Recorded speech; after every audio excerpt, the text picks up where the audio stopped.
샬롬, 평안하셨나요? 오문식 목사입니다. 웨스트민스터 소요리 문답 세 번째 시즌 제8강입니다.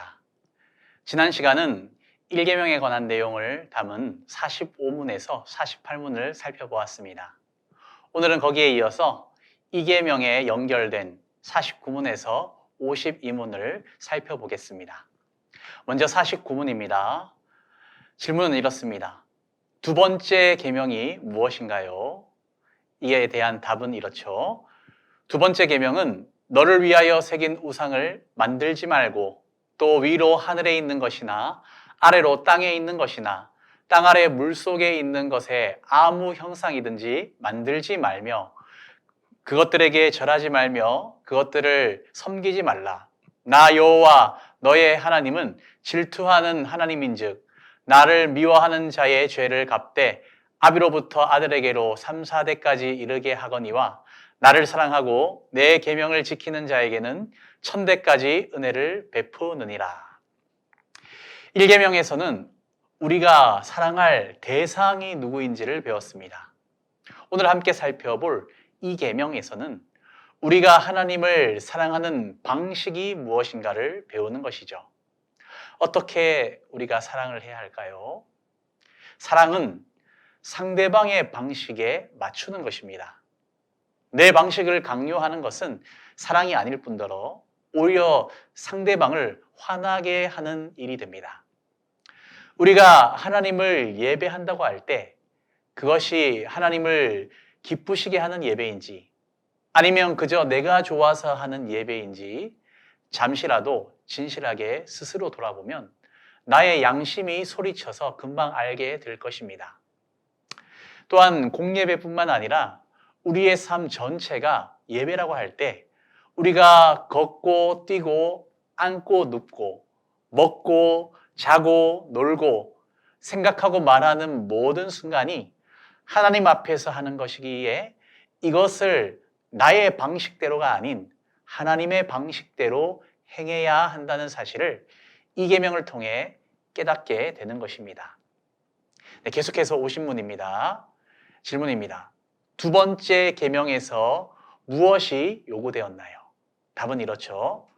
두 번째 계명에서 요구되는 것은 하나님이 그 말씀 안에서 정하신 모든 종교적 예배와 규례들을 받아들이고 순종하며 순전하게 지키라는 것입니다. 2계명에서 요구되는 것에 대하여 대요리 문답에서 훨씬 더 자세하게 설명하는데 다음과 같은 의무들을 열거합니다. 자, 1번. 하나님께서 그의 말씀 가운데 제정하신 종교적인 예배와 규례를 받고 준수하며 순전하게 지키는 것. 2번. 특히 그리스도의 이름 안에서 기도하며 감사하는 것. 3번. 말씀을 읽고 전하고 듣는 것. 4번. 성례들을 시행하고 받는 것. 5번. 교회 정치와 권징, 직분과 그것의 유지, 종교적 금식, 하나님의 이름으로 맹세하고 그에게 서약한 것을 받아들이고 행하며 순전하게 지키는 것.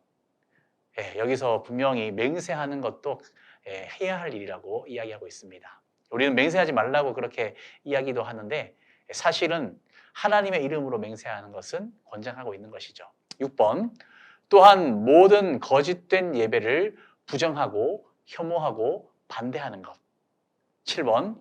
그리고 각자 한 사람의 지위와 사명에 따라 그것들 모든 거짓된 예배와 모든 우상 숭배의 기념물들을 제거하는 것. 이어서 51문도 함께 살펴보겠습니다. 51문입니다. 두 번째 계명에서 무엇이 금지되었나요? 답은 이렇죠. 두 번째 계명에서 금지된 것은 형상으로 하나님을 예배하거나 하나님 말씀에 정하지 아니한 다른 어떤 방법으로 예배하는 것입니다. 2계명에서 금지된 것에 대하여도 대요리 문답에서는 훨씬 더 자세하게 금지 사항도 설명하는데 다음과 같은 금지 목록을 열거합니다. 자, 1번. 하나님께서 친히 제정하시지 않은 다른 어떤 종교적 예배를 고안하고 의논하고 명령하고 사용하고 어떻게든지 찬성하는 것. 그러니까 이런 예배는 반대해야 된다는 것이죠. 2번, 우리 마음속으로나 겉으로 보이는 다른 어떤 형상 혹은 다른 어떤 피조물과 닮은 것으로 삼위 하나님 중 어떤 분 혹 세 분 모두를 어떤 형상으로 만드는 것. 그 형상을 예배하는 모든 것, 3번입니다. 그 형상을 예배하는 모든 것, 그 형상 안에서 하나님을 예배하는 것, 혹은 그 형상을 가지고 하나님을 예배하는 것. 4번, 거짓 신들을 표상하는 무언가를 만드는 것, 그것들을 예배하는 모든 것, 혹은 그것들에 속한 것들을 예배하는 짓, 모든 미신적인 고안들, 하나님의 예배를 부패시키는 것, 하나님의 예배에 뭔가를 더하거나 빼는 것인데, 그것이 우리가 발명한 것이든지 우리가 계속 해왔던 것이든지 아니면 다른 사람들로부터 오게 된 전통에 의해 수용한 것이든지 그 어떤 것이든지 간에 명목상의 것, 옛 제도, 풍속, 헌신, 선한 의도 혹은 그 밖에 무슨 구실이 있을지라도 받아들이는 것, 이것이 금지된다는 것이죠. 자, 5번, 하나님이 정해주신 예배와 규례들을 매매하고 모독하고 소홀히 하고 경멸하고 방해하고 반대하는 것. 자, 이러한 대요리 문답의 기준으로 생각한다면 주신 직분을 소홀히 하거나 직분자가 직분을 행하는 것을 방해하는 행위, 또 예배 규정을 준수하지 않고 마음대로 무엇을 더하거나 빼는 것은 이계명을 범하는 일이 됩니다.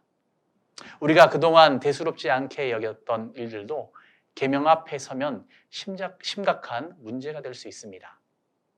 물론 이러한 조항을 온전히 모두 지키는 것은 불가능할 수 있습니다. 그러나 이것을 목표로 두고 열심히 살아가는 것이 구원받은 백성들에게 마땅한 자세라는 것이죠.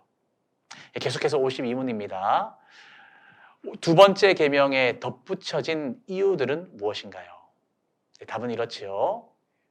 두 번째 계명에 덧붙여진 이유들은 하나님이 우리를 주관하심과 우리 안에 있는 그분의 정당한 자리, 그리고 그분 자신만 받아야 하는 경배를 위해 그가 가진 열심입니다.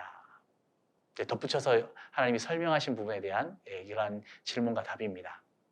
이렇게 요구와 금지의 명령을 하나씩 살펴볼 때 우리는 하나님께서 스스로 제정하신 예배와 규례들을 무척 중요시하고 하나님께서 그렇게 중요시하고 계심을 보게 됩니다. 이에 대해 계명 외에 부과된 말씀으로 그가 거짓된 예배를 얼마나 싫어하시는지를, 또 반면에 참된 예배자를 얼마나 사랑하는지를 지금 강조하고 있는 것이죠.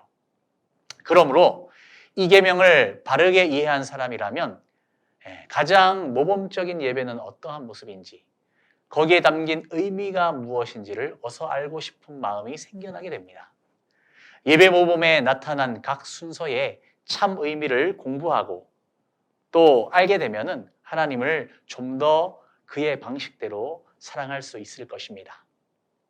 오늘은 이렇게 제2계명에 관련된 내용을 살펴보았습니다. 하나님을 어떠한 방식으로 사랑하며 예배할 것인가? 예배는 사람의 감정보다는 하나님의 영광을 드러내고 그분을 경배하며 죄를 회개하고 용서와 확신을 얻는 시간이 되어야 하겠습니다. 영이신 하나님께 영과 진리로 예배하며 제사보다 순종을 원하시는 하나님께 그의 말씀을 따르는 삶의 예배를 올려드려야 하겠습니다. 그리고 하나님을 그림이나 상징으로 표현하는 것은 피해야 하겠죠.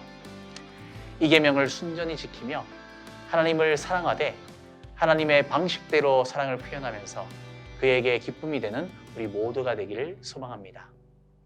그럼 한 주간도 승리하시고 다음 시간에 뵙겠습니다. 감사합니다.